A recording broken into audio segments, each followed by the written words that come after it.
드디어 이번 긴 여정의 마지막 시간인 함께하면 멀리 간다. 함께 성장하는 수업 공동체에 도달했습니다. 그동안 우리는 개념 기반 탐구 수업을 설계하고 질문을 던지고 학부모님을 설득하는 법까지 정말 것을 배웠습니다. 그런데 혹시 이런 생각 들지 않으셨나요? 이 좋은 걸 나 혼자 다 할 수 있을까? 내일 당장 수업 준비는 또 언제 하지? 하는 막막한 말이죠. 오늘 이 시간은 그 막막함을 걷어내는 시간입니다. 교실이라는 닫힌 공간에서 홀로 분투하는 외로운 섬의 교사, 동료와 어깨를 맞대고 나아가는 숲의 리더가 되는 법을 이야기하려고 합니다. 교사라는 직업에는 참으로 뼈아픈 아이러니가 존재합니다.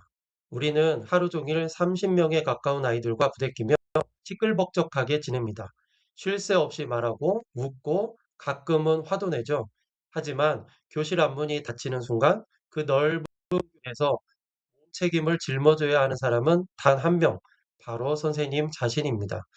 수업이 계획대로 흘러가지 않아 식은땀이 날 때, 혹은 정말 보석한 배움의 순간을 목격하고 가슴이 벅차오를 때, 그 감정을 즉시 나누고, 선생님, 방금 그거 보셨어요?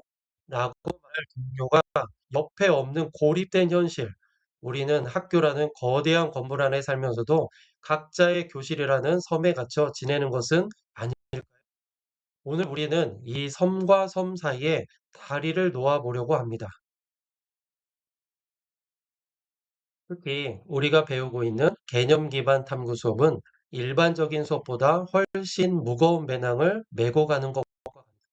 성취 기준을 꼼꼼히 분석해야 하고 수업 디자인 캔버스를 정교하게 설계해야 하며 아이들의 호기심을 자극할 자료를 끊임없이 탐색해야 합니다.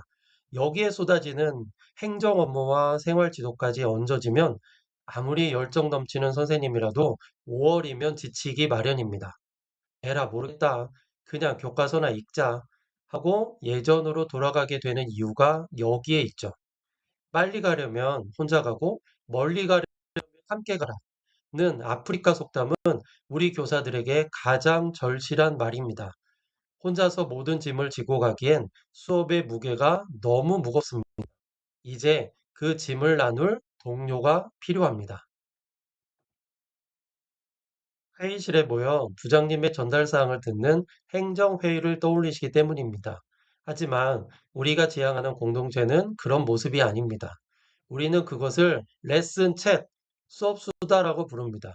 굳이 회의실이 아니어도 좋습니다. 빈 교실도 좋고 더 아늑한 카페도 좋습니다. 맛있는 커피 한 잔과 달콤한 간식을 사이에 두고 가볍게 시작하는 겁니다. 선생님, 저 내일 사단원 들어가는 거 진짜 노잼이거든요. 어떻게 하면 애들이 좀 흥미를 느낄까요? 라는 아주 솔직하고 가벼운 고민 나눔. 이러한 수업 수다가 가장 전문적이고 효과적인 연수가 됩니다.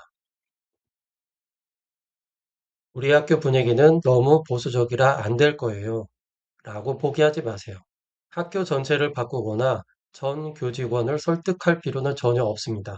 딱 한 명, 옆반 선생님이나 마음이 잘 맞는 동학년 선생님 한 명이면 충분합니다. 내일 아침 출근해서 옆반 선생님께 믹스 커피 한 잔을 건네며 이렇게 슬쩍 던져보세요. 선생님, 일주일에 딱 한 번만 20분 정도 수업 이야기 가볍게 하실래요? 한 명의 동료가 더해질 때 우리가 만들어낼 수 있는 교육적 시너지는 단순히 이가 아니라 무한대가 됩니다. 나의 아이디어에 동료의 경험이 얹어지는 순간 수업은 상상도 못했던 방향으로 확장됩니다. 구체적인 실천 방법 첫 번째는 캔버스 파티입니다. 거창한 지도와 양식 대신 A3 사이즈로 크게 뽑은 수업 디자인 캔버스를 테이블 가운데 펼쳐 놓으세요. 그리고 포스트잇을 활용해 함께 채워나가는 겁니다. 이번 단원 핵심 개념은 상호 의존으로 잡아볼까요? 오, 그럼 도입에서 이런 사진을 보여주면 좋겠네요. 혼자 끙끙대면 3시간이 걸려도 답이 안 나오던 설계가 동료와 함께하면 단 30분 만에 풍성하게 완성됩니다. 이건 노동이 아니라 일종의 브레인스토밍 놀이가 됩니다. 함께 설계를 마친 후 우리 내일 이 수업 해보고 결과 공유해요. 라고 헤어질 때의 그 든든함을 꼭 느껴보셨으면 좋겠습니다. 공개 수업은 왜 그렇게 두려울까요? 누군가 내 수업을 보고 발문이 별로네, 목소리가 너무 작아 하며 나를 심판할까 봐 겁이 나기 때문입니다. 하지만 성숙한 수업 공동체는 교사를 평가하지 않습니다. 우리는 대신 학생을 관찰합니다. 참가하는 선생님들께 이렇게 부탁해 보세요. 제 발문은 보지 마시고 저기 뒷줄에 앉은 민수가 수업 중에 언제 고개를 드는지, 영희의 눈빛이 언제 반짝이는지 그것만 봐주세요. 관찰의 초점이 교사의 기술에서 학생의 배움으로 이동하는 순간 공개 수업의 공포는 사라집니다. 동료의 눈은 나의 부족함을 찾는 가시가 아니라 내가 보지 못한 학생의 성장을 찾아주는 제3의 눈이 됩니다. 수업 후 나눔 시간에 가장 중요한 기술은 거울 피드백입니다. 주관적인 판단이나 비판적인 의견은 잠시 내려놓으세요. 도입부가 너무 길어서 지루했어요. 라는 말은 수업한 선생님을 방어적으로 만듭니다. 대신 거울처럼 사실만을 비춰주세요. 선생님이 만약에 질문을 던지셨을 때 평소 잠만 자던 철수가 눈을 크게 뜨고 옆 친구에게 말을 거는 것을 보았습니다. 라고 말이죠.